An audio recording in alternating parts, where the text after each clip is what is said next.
Assalamualaikum warahmatullahi wabarakatuh. Perkenalkan, nama saya Angelina Maharani dengan NIM 210750006.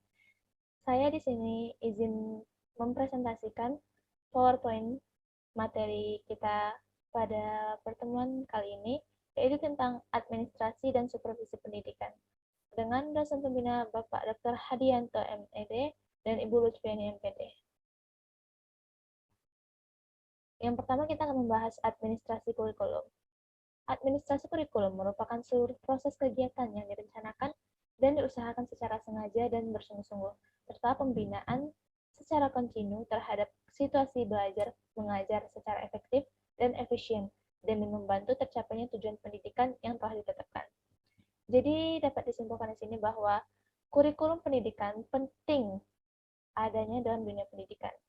Selain digunakan sebagai proses kegiatan yang direncanakan dan diusahakan secara sengaja dan bersungguh-sungguh demi tercapainya tujuan dalam pendidikan, administrasi juga digunakan sebagai panduan serta seperti istilahnya rel menuju tujuan yang ingin kita capai.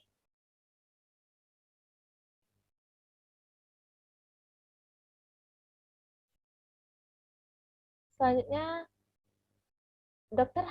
Hasbiullah MAG dan Mahlil Nurul Ihsan MPD mengungkapkan bahwa administrasi kurikulum adalah segenap rangkaian proses usaha bersama yang sadar yang bertujuan untuk mengatur penyelenggaraan kurikulum dalam rangka memperlancar tercapainya tujuan pembelajaran dengan memusatkan upaya untuk meningkatkan kualitas belajar mengajar pada peserta didik.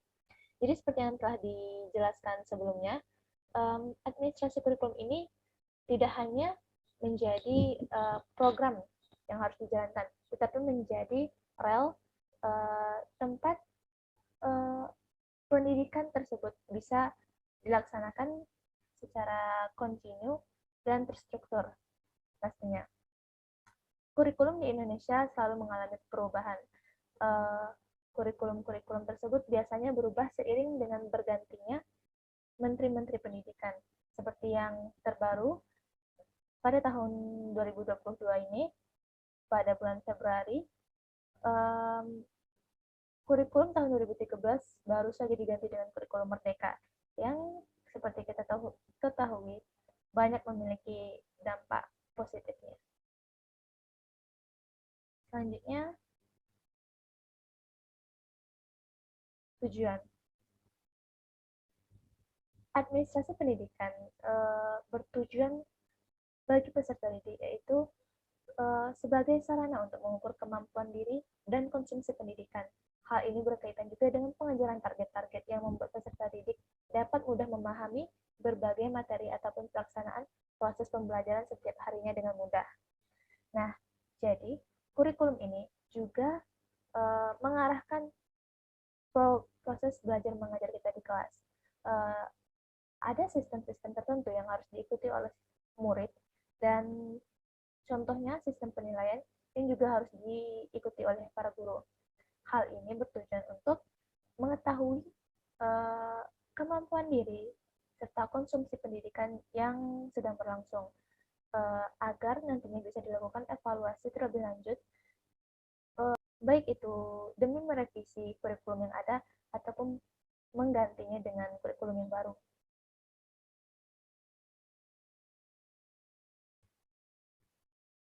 Selanjutnya yaitu prinsip-prinsip kurikulum.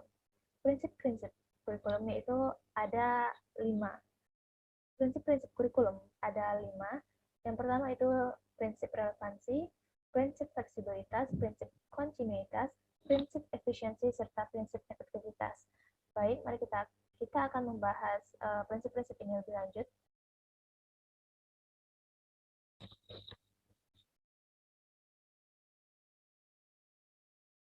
Yang pertama itu prinsip relevansi. Secara internal, kurikulum memiliki relevansi antara komponen kurikulum, seperti tujuan, bahan, strategi, organisasi, dan evaluasi, sedangkan secara eksternal, komponen itu memiliki relevansi dengan tuntutan sains dan teknologi.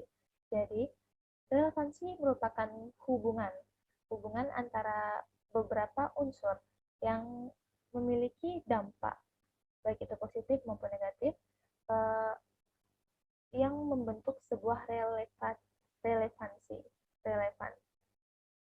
Nah, administrasi jadi administrasi kurikulum ini memiliki relevansi dengan beberapa aspek pendidikan lainnya, seperti tujuan pendidikan seperti yang kita ketahui yaitu untuk mencerdaskan murid-murid yang ada di Indonesia.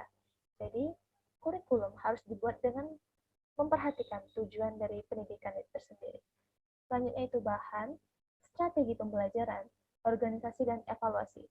Nah, jadi setiap pergantian kurikulum akan dilakukan evaluasi.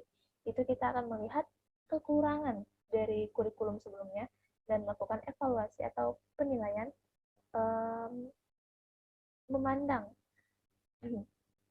memandang dan mencari tahu apa saja kekurangan dari kurikulum tersebut sehingga dapat diperbaiki pada kurikulum di masa yang akan datang. Uh, tak hanya di dunia pendidikan, kurikulum juga memiliki relevansi atau hubungan dan keterkaitan dengan uh, tuntutan sains dan teknologi atau eksternal pendidikan, uh, serta tuntutan dan kebutuhan pengembangan masyarakat. Jadi, kurikulum juga harus memperhatikan beberapa faktor eksternal lainnya. Kita tidak hanya uh, harus kita para murid tidak hanya akan terus beraktivitas di dalam sekolah, tetapi juga mereka harus berkembang dan memiliki kemampuan untuk berbaur serta berkembang di dunia luar. Contohnya di bidang teknologi, sains, dan kemampuan untuk beradaptasi di masyarakat.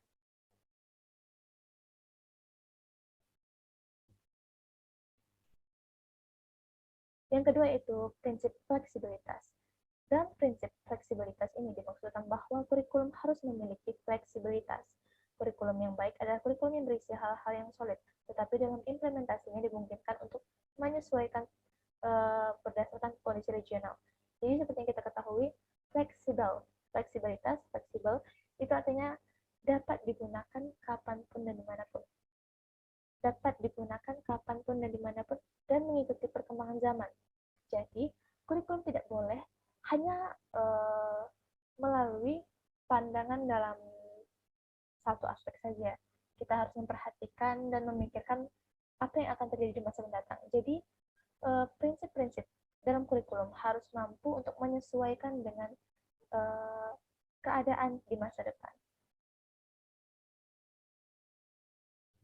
Selanjutnya yaitu prinsip kontinuitas, yakni adanya kesinambungan dalam kurikulum, baik secara vertikal maupun horizontal. Pengalaman belajar yang disediakan kurikulum harus memperhatikan kesinambungan, baik yang di dalam tingkat kelas, antar jenjang pendidikan, maupun di antara jenjang pendidikan dan jenis pekerjaan.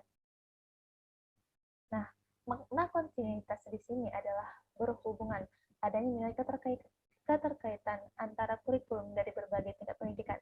Jadi, apabila seperti contohnya saat ini kita sedang menerapkan kurikulum Merdeka Belajar, nah, seperti yang kita ketahui, UNT juga sudah mengikuti program kurikulum Merdeka Belajar seperti banyak sekali kegiatan dan program belajar yang disediakan oleh kurikulum pada Merdeka Belajar, dan itu sangat memiliki banyak banyak sekali manfaat positifnya.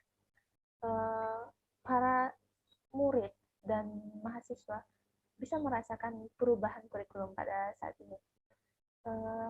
Seperti salah satu contohnya program student change atau pertukaran mahasiswa di Universitas Indonesia itu tergolong tinggi.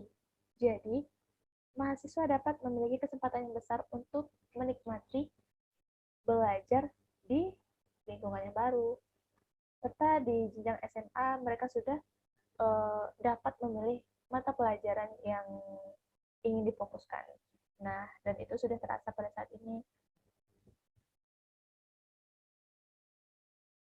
Selanjutnya yaitu prinsip efisiensi. Efisiensi adalah salah satu prinsip yang perlu diperhatikan dalam mengembangkan kurikulum, sehingga apa yang telah direncanakan sesuai dengan tujuan yang ingin dicapai. Jika sebuah program pembelajaran dapat diadakan 1 bulan pada satu waktu dan memenuhi semua tujuan yang ditetapkan, itu bukanlah halangan. sehingga siswa dapat mengimplementasikan program pembelajaran lain. Jadi, efisien.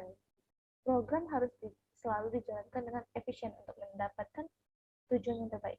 Jadi, dalam pembuatan kurikulum, kita juga harus mampu mengalokasikan berapa lama waktu untuk dapat berhasil dalam menerapkan dan mengaplikasikan kurikulum tersebut di dunia pendidikan. Banyak terjadi kesinambungan dan ketidakmerataan program kurikulum, seperti pada kasus yang telah saya baca sebelumnya. Kurikulum tahun 2013 memiliki beberapa masalah. Salah satunya itu tidak meratanya pengetahuan dunia pendidikan tentang sistem-sistem kurikulum tersebut. Bahkan, beberapa guru tidak mengikuti program edukasi yang berfungsi untuk mengetahui dan menjelaskan bagaimana program kurikulum tersebut berjalan. Nah, jadi efisien. Kurikulum harus selalu menganut program prinsip efisien. Dan yang terakhir yaitu prinsip efektivitas. Yang dimaksud dengan efektivitas di sini adalah sejauh mana rencana program pembelajaran dicapai atau diimplementasikan. Dalam prinsip ini ada dua aspek yang perlu diperhatikan, yaitu efektivitas mengajar guru dan efektivitas belajar siswa. Jadi, efektivitas di sini harus dilakukan oleh kedua belah pihak, baik guru maupun siswa. Guru harus mampu untuk memberikan pembelajaran atau mengikuti kurikulum yang ada demi tercapainya tujuan dan maksud dari ditetapkannya kurikulum tersebut. Dan siswa juga harus mampu mengikuti sistem-sistem kurikulum yang ada. Jadi, untuk mencapai keberhasilan tujuan pendidikan harus menganut kelima prinsip ini. Baik, selanjutnya kita akan membahas peran guru dalam administrasi kurikulum. Guru memiliki banyak peran di sekolah, dan salah satunya yaitu dalam administrasi kurikulum. Administrasi kurikulum ini bermaksud guru tersebut memiliki tugas-tugas yang berkaitan dengan kurikulum dalam pembelajaran. Dan tugas guru di sini ada dua. Yang pertama yaitu tugas sentralisasi, dan yang kedua yaitu tugas desentralisasi. Baik, apa itu sentralisasi? Sentralisasi merupakan tugas di lingkungan sekolah meliputi perumusan atas kompetensi atau tujuan khusus pembelajaran, termasuk di dalamnya berkaitan dengan penetapan bidang studi, serta peraturan-peraturan di sekolah. Selain itu, guru juga melakukan perencanaan kegiatan belajar mengajar, serta program guna mencapai kompetensi yang telah ditetapkan. Berikutnya, guru juga berperan dalam hal evaluasi berdasarkan kegiatan belajar mengajar yang dijalankan. Jadi, dapat kita simpulkan di sini, peran guru dalam sentralisasi ini, yang pertama, mereka yang merumuskan tujuan khusus pembelajaran, penetapan bidang studi, serta peraturan-peraturan sekolah. Hal ini cukup kompleks karena dalam tugas perumusan saja dan penetapan peraturan sekolah itu memakan banyak tenaga dan pikiran yang harus benar-benar dilakukan oleh guru, dan terutama dalam bidang penerapan peraturan sekolah dan bidang studi. Selain itu, guru juga melakukan perencanaan kegiatan belajar mengajar, dan evaluasi. Sudah mereka melakukan penerapan, mereka juga harus mengevaluasi kebijakan yang telah mereka sarankan atau mereka tetapkan. Jadi, guru yang menetapkan peraturan tersebut juga harus melakukan evaluasi. Tidak ada kebijakan yang hanya memberikan dampak positif, pasti akan selalu ada kekurangan. Jadi guru harus mampu untuk serta memperkecil serta menghambat atau menghentikan terjadinya kesalahan yang sama. Jadi dilakukan evaluasi dalam penerapannya. Selanjutnya yaitu tugas desentralisasi. Tugas guru dalam hal desentralisasi yaitu pengembangan terhadap komponen kurikulum dengan meliputi perencanaan dan pengembangan kurikulum, implementasi program-program yang terdapat di kurikulum, serta evaluasi secara rutin bila ditemukan kurang maksimalnya peran kurikulum yang ditetapkan. Jadi pada desentralisasi ini para guru harus mampu mendesentralisasi atau mengembangkan terhadap komponen kurikulum dengan meliputi perencanaan dan pengembangan kurikulum. Hal ini sejalan dengan tugas sentralisasi tadi. Jadi setelah mereka menetapkan, mereka harus mampu melakukan atau mewujudkan peraturan-peraturan atau kebijakan-kebijakan yang telah dilakukan, dan serta melakukan evaluasi secara rutin. Evaluasi yang ada pada sentralisasi dan evaluasi yang ada pada desentralisasi itu berbeda. Dapat kita ketahui bahwa pada sentralisasi evaluasi yang dilakukan secara menyeluruh, dan biasanya hal itu dilakukan pada akhir-akhir semester atau akhir-akhir tahun ajaran baru. Dan evaluasi desentralisasi ini dilakukan secara rutin atau berkesinambungan.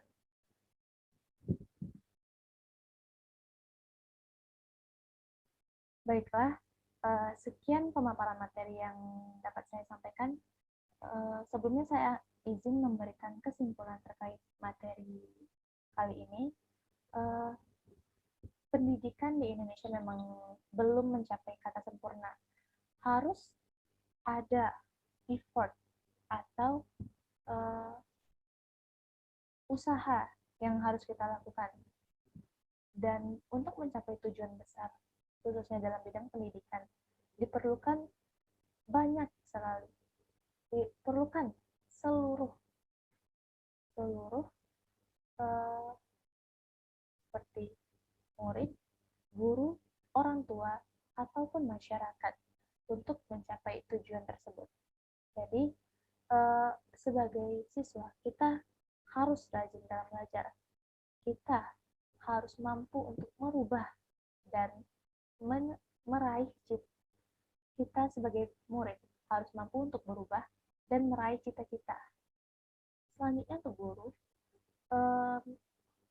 kita harus mampu mengetahui cara yang baik untuk mendidik para murid. Orang tua harus mampu untuk mendukung atau mencegah, melarang murid-murid dalam melakukan kesalahan, dan masyarakat juga harus ikut berperan aktif demi tercapainya tujuan pendidikan Indonesia yang lebih baik. Sekian dari saya Angelina Maharani dengan NIM 210750006 seksi 053. Apabila terdapat kesalahan dan kekeliruan, saya mohon maaf. Saya akhiri dengan wassalamualaikum warahmatullahi wabarakatuh.